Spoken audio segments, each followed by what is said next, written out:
Hello, I'm with Danesh Rohitan from IA Clarington. How are you, Dan? Hey John, how's it going? Very good, thank you. Let's talk a little bit about how long you've been with IA Clarington and your history and bio and all of that stuff. Tell me a Yeah, little so bit about you. no, 100%. So I've been with IA Clarington, IA GAM for about 2.5 years now. And we've known each other actually well before then. It was actually during the CI Cambridge days where Yes. I was a portfolio manager and analyst on the team.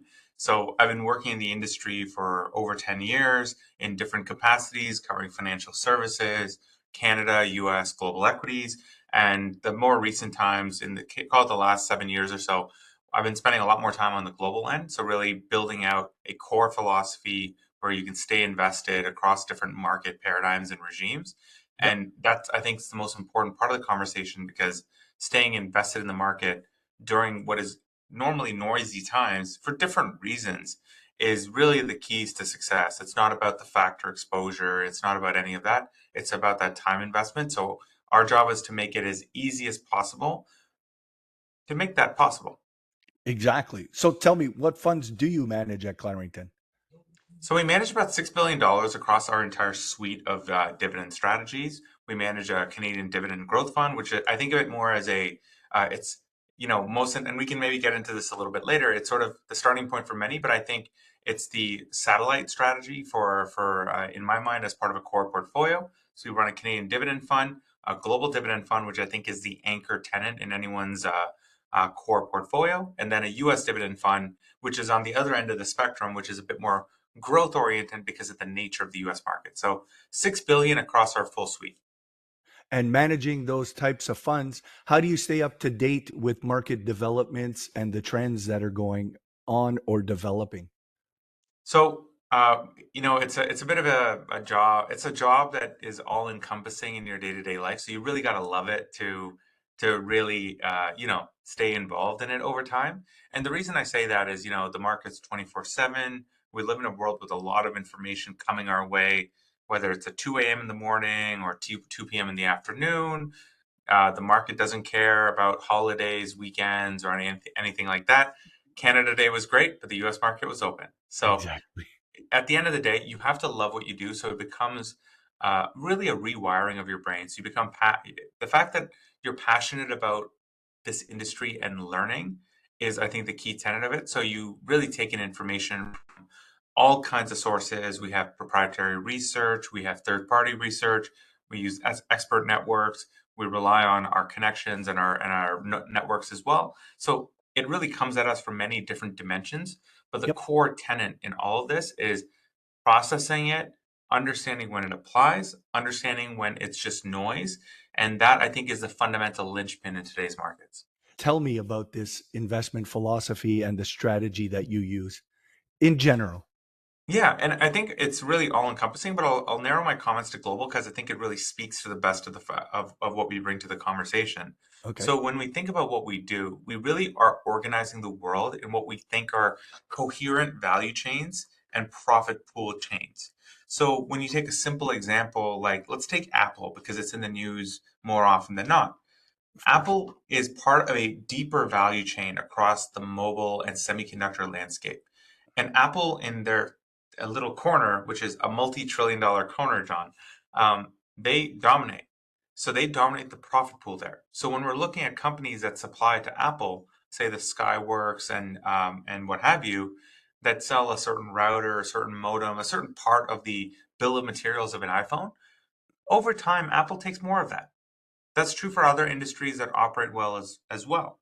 So when you own and when you look at a value chain, our job is to find that pinch point, and that company has the right and the capability to win by winning more customers in a growing market, but also taking more of the pie from their suppliers and their customers.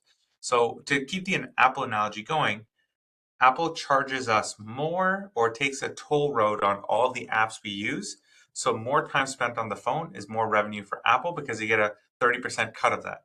The Okay. other end of the bookend is that they take in more of the semiconductor design for themselves. So that's more of the suppliers that feel the pressure there. So Apple wins in this type of environment. But I think it's important to say this is not just an Apple story. This is just a very basic thought process with one stock that we can take across countries, geographies, and sectors all across the world.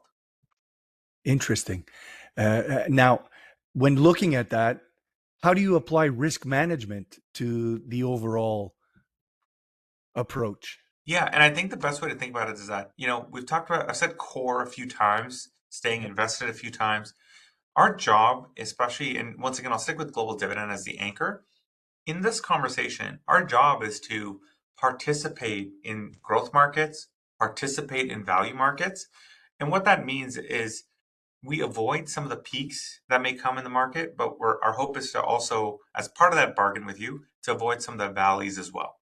So we're Okay. trying to keep as smooth of a return stream as possible while acknowledging that certain markets will be, the last few years, it's interesting how much technology has really driven the bus. The year before that and the year before that was a lot more value. So being not being too focused in one specific area and being overly concentrated in one area allows us to have diversification such that we have equal participation in different opportunities that come our way. So how do you manage risk, and what are your risk tolerance levels as it pertains either to all of the funds or the global dividend in particular?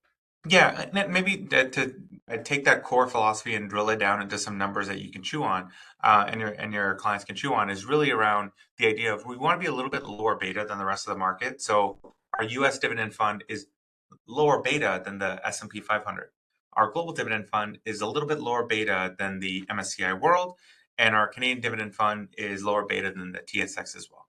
And what tends to happen by risk management is the way you participate in different value growth factor rallies, as an example, is you tend to be more spread out than the rest of the market is. So right now it's a very, very tech centric market. Yes. And this is nothing against technology. I'm all for it. It's more just in a core portfolio, the debate shouldn't be whether you're underweight, overweight tech when the market is 35-40% technology. It's what is the right percentage of technology as part of a core diversified allocation. So we really focus on the quantitative metrics like Sharpe ratio, Sortino, downside capture, maximum drawdown, and also the betas. And along with a IPS that basically gives us the flexibility to say we can invest with some conviction, but we're not going to become a specialty fund before your very eyes. And we're not going to become a money market fund on the other side of the conversation either. So we stay invested, stay diversified, and follow some of those more empirical metrics like Sharpe, Sortino, drawdown, and what have you. But really, it just comes down to that same promise of risk management to us is risk managing to our promise to you, which is diversification and a smoother ride and a smoother journey towards wealth creation. Now, of course, we have to keep something in mind here, and that's we are managing dividend funds. So how do you have the dividends drive some of your decision making? Yeah, and I think the answer that a lot of dividend fund managers would say, the dividend yield. Yep. I think dividends are a source of discipline. And maybe if I allow me to explore that conversation a little bit, what I mean by that, John, is when you think about what a dividend means when a company initiates one or has a payout ratio that's say 30, 40, 50% of their free cash flow, which we think is a good healthy balance. When you get up to 80%, you got to start worrying. When it's at 10%, okay, it's a good start, but what's the journey from there? So think 30%, 30% to 50% is a good ratio for a core dividend payer and a Okay. dividend grower. That discipline is, I think, completely underrated in the conversation. So when you look at companies as they go through their life cycle when they're early, they act, a little bit more like, we were just talking about kids earlier. So they act like they're teenagers, um, you know, uh, having strong opinions, moving in one direction, going into the other. You can do that as a younger company because you don't have commitments. As you get older, as you get more mature, commitments begin. And that dividend is that commitment to discipline.